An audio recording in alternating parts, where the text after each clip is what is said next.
Mars. नाम सुनते ही एक रस्टी एलियन लैंडस्केप की इमेजेस आंखों के सामने आ जाती है। सतहियों से इंसान अपने इस आसमानी पड़ोसी को ऊपर देखता आया है। रात के आसमान की मखमली चादर पर एक साफ लाल रंग का पॉइंट ऑफ लाइट जो घूमता रहता है। ये फैसिनेशन कोई नया नहीं है। पुराने सिविलाइजेशंस इसके मूवमेंट्स को ट्रैक करते थे। जैसे जैसे कॉस्मोस के बारे में हमारी अंडरस्टैंडिंग बढ़ी, मार्स को लेकर हमारी क्यूरियोसिटी भी बिठैल गई। ये भगवानों और इशारों के सिंबल से बथैलकर एक थ्यूनिया बन गया, हमारी अर्थ का एक पोटेंशियल भाई जैसा, जो अपनी धूल भरी गोद में कई दिलचस्प पॉसिबिलिटीज छुपाए हुए है। आप पूछ सकते हैं मार्स ही क्यों? हमारे सोलर सिस्टम के सभी प्लैनेट्स में मार्स का एक खास अट्रैक्शन है। ये कई मायनों में सबसे ज्यादा अर्थ जैसा है। हमें इसकी सरफेस पर पुराने रिवर बेड्स, डेल्टाज और लेक बेड्स के सबूत मिलते हैं, जो एक गीले, शायद ज्यादा गर्म, पास्ट की धुंधली याथियों की तरह खूथी हुए हैं। इससे पता चलता है कि अरबों साल पहले लिक्विड वाटर, जो हमारी जानकारी मेन लाइफ का असली एसेंस है, शायद मार्शियन जमीन पर आजत ही से बहता होगा। मार्स पर लाइफ खोजने की क्वेस्ट सिर्फ एक एस्ट्रोनॉमिकल एडवेंचर से कहीं ज्यादा है। ये एक गहरा साइंटिफिक काम है। मार्स को समझने का ये सफर इंसानी इंजेन्युइटी और हमारे आसपास के यूनिवर्स को एक्सप्लोर करने और समझने की हमारी कभी न खत्म होने वाली डिजायर का सबूत है। मार्शियन लाइफ को ढूंढने का हमारा मॉडर्न तरीका सिर्फ टेलीस्कोप से झांकने और हरे रंग की एक झलक पाने की उम्मीद करने से बहुत अलग है। आज ये सर्च बहुत पेचीदा, मेथोडिकल और टेक्नोलॉजी पर आधारित है। हम सिर्फ देख नहीं रहे हैं, हम मार्स जो छोटे मोटे क्लूज दे सकता है, उन्हें बारीकी से जांच रहे हैं, एनालाइज कर रहे हैं और इंटरप्रेट कर रहे हैं। इसमें यह समझना शामिल है कि लाइफ के साइंस या बायो सिग्नेचर्स मार्शियन कॉन्टेक्स्ट में कैसे देख सकते हैं और फिर उन्हें ढूंढने के लिए टूल्स बनाना। बायो सिग्नेचर्स वो फिंगरप्रिंट्स हैं जो लाइफ पीछे छोड़ जाती है। ये कॉम्प्लेक्स ऑर्गेनिक मॉलिक्यूल्स हो सकते हैं जिनका सिर्फ जियोलॉजिकल प्रोसेसेस से बनना मुश्किल है। ये कुछ खास मिनरल्स हो सकते हैं जिनका बनना अर्थ पर अक्सर लिविंग ऑर्गेनिजम्स की वजह से होता है। चैलेंज त्योतरफा है, मार्स पर एक पक्का बायो सिग्नेचर क्या होता है, ये पहचानना और फिर उसे नॉन बायोलॉजिकल चीजों से अलग करना जो उसकी नकल कर सकती है।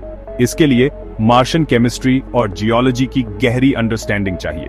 रोवर्स जैसे नासा का परसिवरेंस रोबोटिक जियोलॉजिस्ट्स और एस्ट्रोबायोलॉजिस्ट्स की तरह काम करते हैं, जिनके पास रेडिएशन से झुलसी सरफेस के नीचे से सैंपल्स जमा करने के लिए ड्रिल्स होती हैं। Gap 2S focus habitable environments को पहचानने, पानी के हिस्ट्री को समझने और सीधे लाइफ के उन मुश्किल से मिलने वाले साइंस को ढूंढने पर है। मार्स को एक्सप्लोर करने से हैरान कर थीने वाला डेटा जमा होता है। इमेजिन कीजिए एक रोवर पर कई सोफिस्टिकेटेड इंस्ट्रूमेंट्स, हर एक ही सैंपल के बारे में अलग अलग इंफॉर्मेशन जमा कर रहा है। इन अलग अलग डेटा सेट्स को जोड़कर एक क्लियर अंडरस्टैंडिंग बनाना चैलेंज है। और यहीं आता है नेस्टेड फ्यूजन एल्गोरिथम, जो मार्शियन डेटा को एनालाइज करने के तरीके को बेहतर बना रहा है। इसे जॉर्जिया टेक के PhD student Austin P. Right ने डेवलप किया है और नासा के परसिवरेंस रोवर पर टेस्ट किया है। ये अलग अलग रेजोल्यूशंस के डेटा सेट्स को मिलाकर एक सिंगल हाई रेजोल्यूशन विजुअल बनाता है। इस एल्गोरिथम का इंपैक्ट ट्रांसफॉर्मेटिव है। ये नासा साइंटिस्ट को कई डेटा सेट्स एनालाइज करने थीता है, जिससे मार्स के सरफेस कंपोजिशन की स्टडी आसान हो जाती है। ये तेजी मिशन ऑपरेशंस के लिए जरूरी है, जिससे ये तय करने में आसानी होती है कि अगला सैंपल कहां से लेना है। ये एल्गोरिथम कॉम्प्लेक्स इंफॉर्मेशन से एक क्लियर यूनिफाइड पिक्चर थीटा है, जिससे बायो सिग्नेचर्स की खोज ज्यादा एफिशिएंट हो जाती है। मार्स पर फ्यूचर ह्यूमन एक्सप्लोरेशन के लिए सबसे बड़ी रुकावटों में से एक है बहुत ज्यादा थ्योरी और ऐसे सफर के लिए जरूरी रिसोर्सेज। एस्ट्रोनॉट्स को सांस लेने लायक हवा, पानी और सबसे जरूरी अर्थ पर वापस आने के लिए रॉकेट प्रोपेलेंट चाहिए होगा। आइडियल सोल्यूशन वहीं के रिसोर्सेज से जीना सीखना, या ज्यादा सही कहें तो मार्शियन एटमॉस्फेयर से। ये कॉन्सेप्ट, जिसे इन सिटू रिसोर्स यूटिलाइजेशन ISRU कहते हैं, सस्टेनेबल स्पेस एक्सप्लोरेशन की नींव है और ऑक्सीजन बनाना इसका मेन टारगेट है। यहीं पर Mars oxygen in situ resource utilisation experiment या MOXIE काम आता है। MOXIE एक टोस्टर के साइज का इंस्ट्रूमेंट है जो नासा के परसिवरेंस रोवर पर लगा है और इसका एक बहुत स्पेसिफिक और एम्बिशियस गोल है। ये दिखाना कि कार्बन डाइऑक्साइड से भरे मार्शियन एटमॉस्फेयर को सीधे यूजेबल ऑक्सीजन में बिखेरना पॉसिबल है। मॉक्सी की इस अचीवमेंट की इंपॉर्टेंस को जितना कहा जाए कम है। सेक्शन 5 यूरोप की मार्शन ख्वाहिश, द एक्सोमार्स प्रोग्राम और रोजलिंड फ्रैंकलिन। मार्शन लाइफ की खोज एक ग्लोबल कोशिश है और यूरोपियन स्पेस एजेंसी यानी ईएसए अपने एम्बिशियस एक्सोमार्स प्रोग्राम के साथ एक की प्लेयर है। इस मल्टी मिशन इनिशिएटिव का एम है मार्स के पास्ट और लाइफ की पोटेंशियल के बारे माय बुनियादी सवालों के जवाब थीना, नासा की कोशिशों को सपोर्ट करना और रेड प्लैनेट पर यूनिक कैपेबिलिटीज लाना। The ExoMars programme international collaboration और प्लैनेटरी साइंस के लिए यूरोप के कमिटमेंट का सबूत है, जो रोबोटिक एक्सप्लोरेशन की सीमाओं को आगे बढ़ा रहा है और मार्स को एक पोटेंशियली हैबिटेबल त्यूनिया के तौर पर हमारी अंडरस्टैंडिंग को भी। अगला एक्साइटिंग चैप्टर है रोजलिंड फ्रैंकलिन रोवर, जो दूसरे एक्सोमार्स मिशन का हिस्सा है और इसका लॉन्च 2028 में टारगेट किया गया है। सरफेस के नीचे ये डीप डाइव मार्शन बायोसिग्नेचर्स की खोज माइन एक न्यू फ्रंटियर है, जो प्लैनेट की लाइफ को कभी पनाह देने की पोटेंशियल के बारे में फ्रेश इंसाइट्स देने का वाथिया करता है। सेक्शन 6 अर्थ के मार्शन क्लासरूम्स, एनालॉग साइट्स और स्ट्रिक्ट टेस्टिंग। सोफिस्टिकेटेड टेक्नोलॉजी को लाखों मील थी और मार्स पर भेजना एक बहुत ही कॉम्प्लेक्स और हाई स्टेक्स वाला काम है। मार्स पर फॉल्टी इंस्ट्रूमेंट को ठीक करने के लिए कोई मैकेनिक नहीं है और कम्युनिकेशन में थ्योरी का मतलब है कि रोवर्स को काफी हद तक खुद ही ऑपरेट करना होगा। इसलिए अर्थ पर कड़ी टेस्टिंग और तैयारी सबसे ज्यादा जरूरी है। ये मल्टी मिलियन, कभी कभी बिलियन डॉलर मिशंस कामयाब हों, इसके लिए साइंटिस्ट्स और इंजीनियर्स एनालॉग साइट्स का इस्तेमाल करते हैं। हमारी अपनी प्लैनेट पर ऐसी जगह हैं जो किसी न किसी तरह मार्शन कंडीशंस या जियोलॉजी की नकल करती हैं।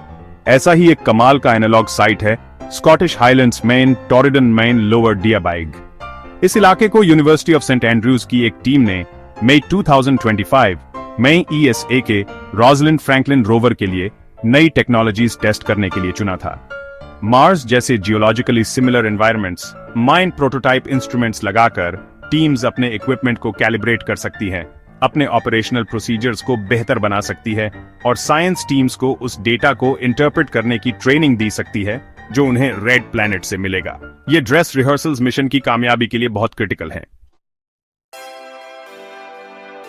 सेक्शन 7 मार्स के सीक्रेट्स खोलना, जियोलॉजी, क्लाइमेट और हैबिटेबिलिटी। मार्स पर लाइफ की पोटेंशियल को सही मायने में समझने के लिए हमें पहले खुद मार्स को समझना होगा, एक डायनामिक प्लैनेटरी सिस्टम के तौर पर जिसका एक रिच हिस्ट्री है।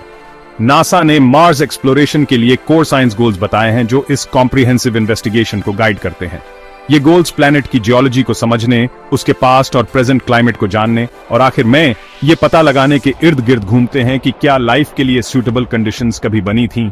मार्शन जियोलॉजी आग और बर्फ इंपैक्ट्स और इरोजन की एक दिलचस्प कहानी कहती है। हम ओलिम्पस मॉन्स जैसे बड़े शील्ड वोल्केनोज की स्टडी करते हैं जो इतने बड़े इसलिए हो गए क्योंकि मार्स में प्लेट टेक्टोनिक्स नहीं है, मतलब उसकी क्रस्ट हॉटस्पॉट्स के ऊपर स्थिर रही। गैप 2s मार्स की जियोलॉजी और क्लाइमेट के बारे में हर नई डिस्कवरी माइक्रोबियल लाइफ को सपोर्ट करने की उसकी पोटेंशियल के बारे में हमारी अंडरस्टैंडिंग को और बेहतर बनाती है या शायद अब भी सपोर्ट करती हो। सेक्शन 8 इंसानी होराइजन, मार्शन कॉलोनिस्ट्स के लिए रास्ता बनाना। रोबोटिक एक्सप्लोरर्स भले ही मार्स पर हमारे करंट वैंगार्ड हों, लेकिन कई लोगों के लिए असली सपना उस रस्टी मिट्टी पर इंसानी कथीमों के निशान देखना है। एस्ट्रोनॉट्स को मार्स पर भेजने का सपना, शायद वहां एक परमानेंट आउटपोस्ट बनाने का भी स्पेस एजेंसीज और प्राइवेट कंपनीज थियोनों के लिए एक पावरफुल मोटिवेटर है। लेकिन रोबोटिक खोजबीन से लेकर इंसानी बस्ती तक का सफर बहुत सारी चैलेंजेस से भरा है जो सिर्फ वहां पहुंचने की इंजीनियरिंग अचीवमेंट से कहीं आगे है। मार्स बिना प्रोटेक्शन वाले इंसानों के लिए एक बेरहम एनवायरनमेंट है। एस्ट्रोनॉट सेफ्टी सबसे ऊपर है। मार्शन सरफेस पर सोलर और कॉस्मिक रेडिएशन की भारी बमबारी होती है क्योंकि अर्थ के उलट मार्स के पास ग्लोबल मैग्नेटिक फील्ड और मोटी प्रोटेक्टिव ओजोन लेयर नहीं है। ये रेडिएशन लंबे समय तक रहने वाले क्रूज के लिए एक बड़ा हेल्थ रिस्क पैदा करता है। इंसानों के लिए मार्स का रास्ता बन रहा है एक एक रोबोटिक कैथेम से। सेक्शन 9 फ्यूचर बुला रहा है, डिस्कवरी को मिलाना और अगली बड़ी छलांग। मार्स एक्सप्लोरेशन का सफर लगातार इनोवेशन और हमारे प्लैनेटरी पड़ोसी की गहरी होती अंडरस्टैंडिंग से भरा है। रीसेंट टेक्नोलॉजिकल तरक्की जैसे सोफिस्टिकेटेड डेटा एनालिसिस के लिए नेस्टेड फ्यूजन एल्गोरिथम का डेवलपमेंट और मार्शियन हवा से ऑक्सीजन बनाने में मॉक्सी एक्सपेरिमेंट की जीत सिर्फ अलग अलग सक्सेस नहीं है, ये प्लानिटरी साइंस के लिए हमारे टूल किट में एक बड़ा इंप्रूवमेंट दिखाते हैं। ये एडवांसमेंट्स परसेवरेंस जैसे ज़्याथिया केपेबल रोवर्स और आने वाले रोजलिंड फ्रैंकलिन के साथ मिलकर रेड प्लैनेट की जांच करने के हमारे तरीके को फंडामेंटली बिखेर रहे हैं। ये पावरफुल नए टूल्स और टेक्निक्स एमाइन मार्स के मोटे मोटे कैरेक्टराइजेशन से आगे बढ़कर एक ज़्याथिया बारीक और डिटेल्ड अंडरस्टैंडिंग तक ले जाते हैं। मार्स पर लाइफ की खोज एक चलता रहने वाला इटरेटिव प्रोसेस है। हर मिशन अपने से पहले वाले मिशंस के नॉलेज और टेक्नोलॉजिकल लेगेसी पर बनता है। आखिरकार मार्स का हमारा एक्सप्लोरेशन एक गहरा कॉस्मिक पर्सपेक्टिव देता है। मार्स का सफर अभी खत्म नहीं हुआ है, बल्कि अंडरस्टैंडिंग में अगली बड़ी छलांग शायद उस लाल होराइजन के ठीक पार ही हो।